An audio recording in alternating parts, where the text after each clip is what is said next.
Ahmedabad police સ્ટેશનમાં PI Shri DD Chauhan અને એમની જે ટીમ છે જેમાં હેડ કોન્સ્ટેબલ છે વિક્રમભાઈ ગોવિંદભાઈ અને હેડ કોન્સ્ટેબલ છે અનિરુદ્ધસિંહ પ્રહલાદભાઈ, એ બંનેને બાતમી મળી હતી કે નીલગિરી સર્કલથી લઈ અને મીઠી ખાડી બાજુ જે આવતો રસ્તો છે ત્યાં બે વ્યક્તિ બાઇક ઉપર આવી રહ્યા છે અને જેનું નામ છે મોઇન સુલતાન શેખ, જેની ઉંમર 28 વર્ષ છે.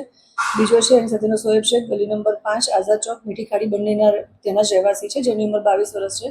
આ બંને જે બાઇક લઈને આવે છે એ ચોરીનું બાઇક છે એવી હકીકત મળતા ટીમે આખું એને વેરીફાઈ કર્યું. ઇગુસ્કોસ્ટમાં વેરીફાઈ કરતાં ખબર પડી કે જે આખું વ્હીકલ છે એની જે ડિટેલ છે એ ડિટેલ નાખતા ખબર પડી કે એ લિંબાયત સલાબતપુરા પોલીસ સ્ટેશનનું છે અને ચોરીની બાઇક આ છે. એની આગળ ડિટેલ કાઢી અને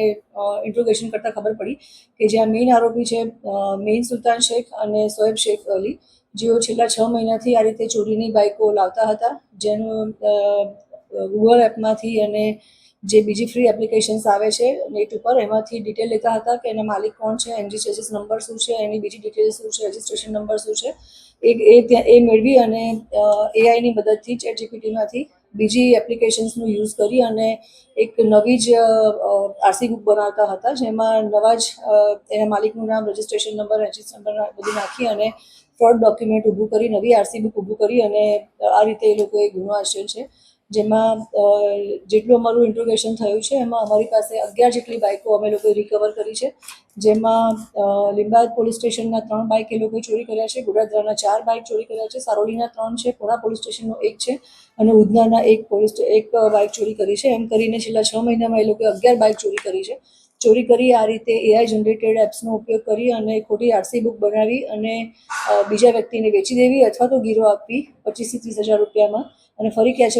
પાછું ક્યારેય ગીરો આપેલી બાઇક છે એને ક્યારેય લેવા ન જવી, એ રીતની અમો આચરી અને આશરે 11 જેવા બાઇકની ચોરી અત્યારે લિંબાયત પોલીસ સ્ટેશનમાં અમે લોકો ડિટેક્ટ કરી છે અને બંને આરોપીને અમે એરેસ્ટ કર્યા છે. ઉંમર 22 અને 28 છે, જેઓનું ગુનાહિત ઇતિહાસ અત્યારે અમારી પાસે હજી ચેક કરતાં કોઈ મળી આવ્યું નથી, પરંતુ હજી અમારું ઇન્ટ્રોગેશન અને ઇન્વેસ્ટિગેશન ચાલુ છે કે અગાઉ એ લોકોએ આ પ્રકારના કોઈ ગુના આચર્યા છે કે નહીં.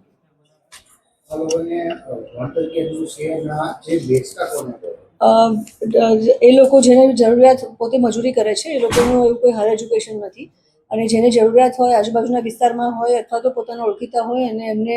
ગીરોમાં આ રીતે બાઇક આપતા હતા અને 25-30 હજારમાં કોઈ પણ વ્યક્તિ બાઇક ગીરોમાં આપે છે અને પાછળથી પૂછવા નથી આવતું તો ક્યારેય કોઈ વ્યક્તિ એને પાછું આપતું પણ નથી અને આ લોકો પણ એને પાછું લેવા માટે જતા નહોતા. અત્યાર પૂરતા અમારી પાસે જે આખી